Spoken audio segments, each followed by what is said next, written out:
Dear Sekiro, to say our relationship is rocky would be an understatement. We didn't really hit it off at first.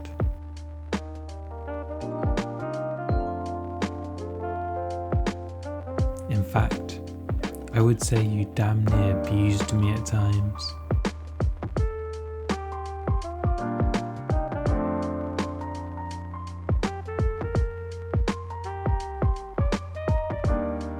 But for every valley, there was a peak. No matter how many times you made me die, I always came back. Oh, Sekiro, you're so addictive. This is my love letter to you, Sekiro.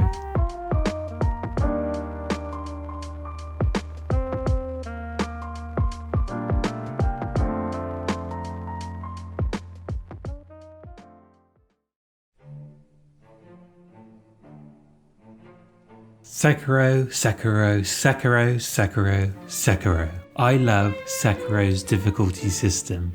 I love it so much I think it is in fact the best way From Software has designed difficulty in any of their games in the last 10 years. But let's rewind. Cast your mind back to March 2019.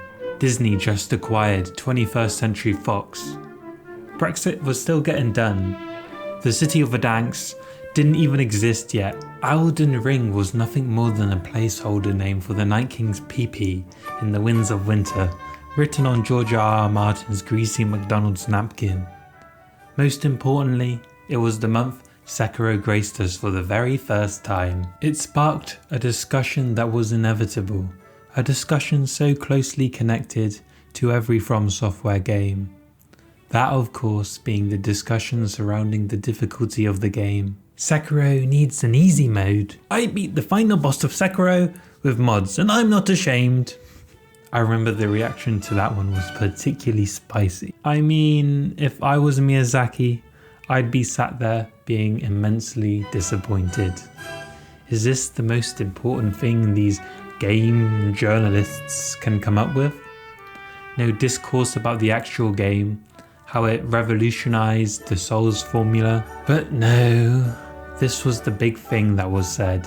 And you know, a lot of people were actually starting to agree with the easy mode camp. It felt like Sekiro got more kickback for its difficulty than any other From Software game before it. Although there's always been some resistance. But my god, did they get it wrong. They got it so wrong. They were criticizing one of the main things Sekiro does better than any other Soulsborne game before it. Okay, let me explain. Sekiro is neither too hard nor too easy. It is perfectly balanced as all things should be.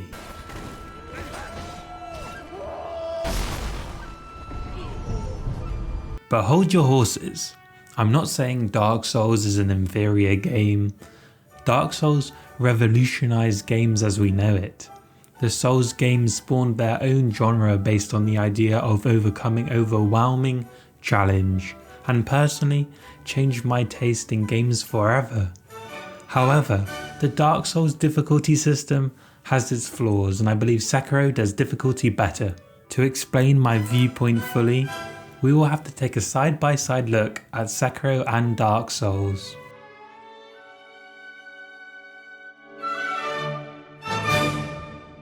Two third-person action games made by the same developer. How different can they be? Well, a lot actually. First of all, the massive gameplay changes will obviously change the way difficulty has been balanced. On a macro level, it can be very subjective depending on the player. Some people will find Dark Souls' moment-to-moment combat much easier than the parry-based rhythm swordplay of Sekiro, and vice versa. But I'm not talking about what's easier. I'm talking about what's more well balanced and better for player experience. Sekiro is the better player experience because it allows for no shortcuts on its difficulty. The perfect way to illustrate this is by looking at two gatekeeper boss fights from each of these games and my experience with them. One from Sekiro and one from Dark Souls. Now a Gatekeeper boss fight is basically a boss fight towards the end of the first third of the game that acts like a skill check for the player, making sure they have learned all the basic mechanics and are good enough to proceed and beat the game. It's a concept I made a whole video about previously here. The Gatekeeper boss fight I have in mind for Sekiro is the second Genichiro Ashina fight atop Ashina Castle, and the Gatekeeper boss fight I have selected for Dark Souls, out of a choice of the 3 games, is the Abyss Watchers fight from Dark Souls 3. You could argue Gundyr is a more appropriate choice, but I feel like he's too easy and more of a do you understand the controls sort of skill check. Story time, frickin' story time, story time, frickin' story time, frickin'. This will only take a moment.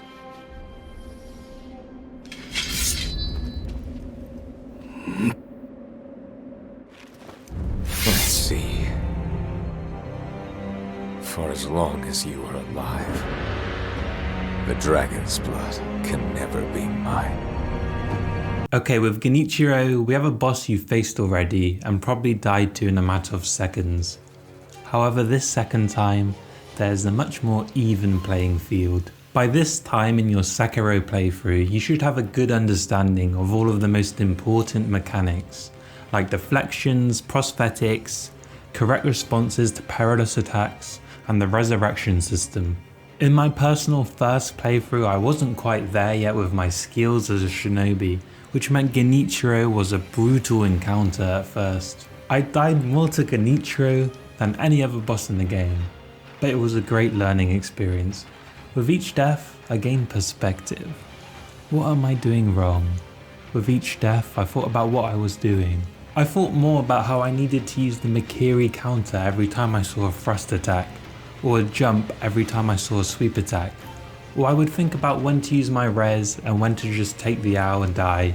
With this continuous process of trial and error, experimentation, I was able to become victorious over my enemy through practice and reflection. There was no shortcuts, just thinking and strategizing. Significantly, while Genichiro is essential to moving the story forward, that doesn't mean he's a brick wall. Players will have the opportunity to go off the beaten path to new areas, to hone their shinobi skills, fighting mini-bosses, to fairly gain skills and experience. So at this point of the game, there's player choice and opportunity to get stronger, but no real shortcuts. But Mr. Reckoner, Dark Souls has no shortcuts too. Well, my friends, that is where you are wrong. Let me explain my experience with the Abyss Watchers. So Dark Souls 3 in 2016, it was my first Souls game. I know, right, I was late to the party, but that essentially meant I was learning how to play Dark Souls in my first playthrough. Just like how Sekiro and its mechanics were new to me in 2019. Now the Abyss Watchers are the perfect candidate because they represent the first real big challenge in terms of bosses in the game and are required to progress. Earlier bosses like the Curse-Rotted Greatwood, the Crystal Sage and the Deacons are either optional or reasonably easy. Interestingly, on Steam, a similar percentage of players got the achievement for beating Genichiro and the Abyss Watchers, which further backs up the idea that they are Gatekeeper boss fights in terms of their difficulty and placements in their respective games. Going into the Abyss Watchers fight, surely a similar outcome to Genichiro would happen, right? Wrong. As I said in 2016, Dark Souls 3 was my first Souls game, so my patience for great difficulty was not exactly where it is today. Story time. I remember just scraping through the toxic Farron Keep area, feeling exhausted. The Abyss Watchers were no respite. My character was poorly leveled, knowledge of the combat system nowhere near there yet. The resulting boss fight was a scathing encounter. The Abyss Watchers are great because of their relentlessness and speed. To succeed, the player must efficiently using the roll and backstab mechanics to outmaneuver the head officers of the Undead Legion. These were things I was definitely not comfortable with. Within 10 minutes I had died 3 times. Frustrated, I used an ember to get a buff of health as I made my way back to the boss room. After watching the AI murder each other once again, I noticed something on the ground, glowing like some sort of holy gift from the skies. The summon sign. Up to this point, I was lucky enough to not need it, but the opportunity provided too much temptation to resist. Blackhand Gothard arised to my aid. The Abyss Watchers weren't so intimidating now. The forthcoming fight was over quickly. We obliterated them within 2 minutes. Like look, me and Gothard are absolutely bullying him to submission. But something was wrong. The victory didn't feel right at all. Instead of an immense feeling of accomplishment, I felt nothing. And here lies the problem with summons. They ruin the core principle of From Software games, overcoming overwhelming challenge. And people will say, just don't use them. And I would say, yeah, well, once you got used to the game and feel comfortable with your abilities, yeah, you can ignore summons. But for new players, that temptation will always be there whenever they come across a spike in difficulty. It's human nature. For me, I relied on summons more than a few times during my first run through the Dark Souls trilogy. Pontiff, Ornstein and Smo and more all pushed my naive self to using summons. The summons can potentially ruin the experience for new players, fundamentally undercutting encounters that teach you about the rules of the game. On the other hand, Sekiro has no summons, no multiplayer. They want you to become the black belt on your own. You must undertake the journey as the one shinobi, which makes the moment when everything clicks all the more sweeter. Nothing illustrates this more than the 3 times you clash swords with Genichiro. The first fight, a near impossible task all first time players will lose. The second fight atop the castle, a grind of immense difficulty, but not an unwinnable one. A player that takes on everything From Soft has taught them will win. The third fight, well, let's just see how I put that in a previous video. Get out of the way, bitch, let me fight Ishii. As you can see, the final Genichiro fight is nothing more than an annoying speed bump to Ishii. It perfectly sums up how the game has molded you into a black belt. By the final boss you feel unstoppable. Consequently, all players climb that mountain on their own. No hand holding, no false sense of victory. Of course, that unstoppable feeling is how most seasoned Dark Souls players will experience things in endgame.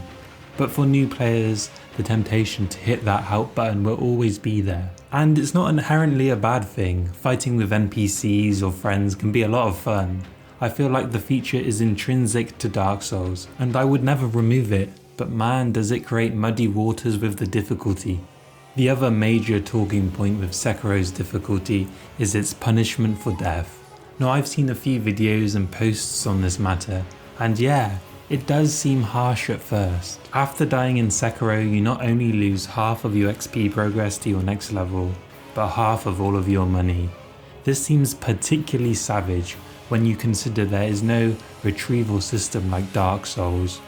No way of getting back that cash. It can be crushing in the early game when every level is as valuable as the last. Despite all of this, I will defend this system to the hilt because it is 100% necessary for the type of game Sekiro is. See, in Sekiro, you just so happen to play as a stealthy fucking ninja with a prosthetic arm that doubles as a grapple hook, a springy double jump, and a really speedy sprint. This essentially means you have a get out of jail free card in any combat situation outside of the bosses. Got no gourds left and can't find the next sculpt idol? Just grapple hook away. Even if you do die, you can use the power of the dragon's blood to resurrect yourself and get a second chance to win the fight or bail. These get out of jail free cards need to be balanced accordingly, otherwise the game would be way too easy. Therefore, if the game had a retrieval system akin to Dark Souls, players could easily exploit the advanced movement abilities Sekiro possesses to run straight to their bloodstain and get back all of their XP and Sen in no time, skipping over all of the enemies in the process, thus diminishing the risk and reward aspect of the retrieval run that makes Dark Souls so intense. On top of that, the money and XP are not the most valuable resources in Sekiro. The most important resources, vitality and attack power, are only increased by memories obtained from defeating bosses, while Sen and XP are vital for unlocking skills like the Makiri counter, the Ichimonji, and buying important items like gourd seeds and prosthetics. Most things you buy with these resources are not paramount to making the game easier. It's just not in the same ballpark as an RPG like Dark Souls, where souls are used to upgrade a variety of skills that affect your character in a variety of different ways. Not that the Dark Souls system doesn't have its own set of problems. It actively encourages farming anytime you encounter a wall of difficulty in the game. Importantly, you can also farm in Sekiro, but it just doesn't have that same detrimental effect. You won't find yourself over leveled at any point in the experience. Sure, Sen and XP farming will boost your way to some important items, maybe a skill that slightly increases healing or posture, but nothing that will break the game and turn the bosses into complete jokes. The only way to do it is by learning the prosthetic cheese combos that decimate bosses in seconds, but those themselves require a high amount of time, skill and dedication to pull off. There are levels to this game. Perfectly mastering a prosthetic combo to cheese a boss is completely different to simply farming your way to a superior health bar and attack damage to the boss. Overall, the punishment for death is fundamental, not only because it introduces the Dragon Rock mechanic, but also because it gets you to think about your resources and when to spend them. It gets you to think about coin purses and why they are actually a thing. Originally I thought they were pointless. Like, why are there so many damn coin purses? See, the devs are trying to make you think strategically. Maybe I should bank this coin before the next boss. Hey, let's try a new prosthetic before I push further on. It's given the player just enough incentive to not be careless, and at the same time, to not play too defensively, removing all the risk from the game. As I said before, Sekiro's difficulty is perfectly balanced, as all things should be, making it one of the biggest reasons for why Sekiro is almost a perfect game.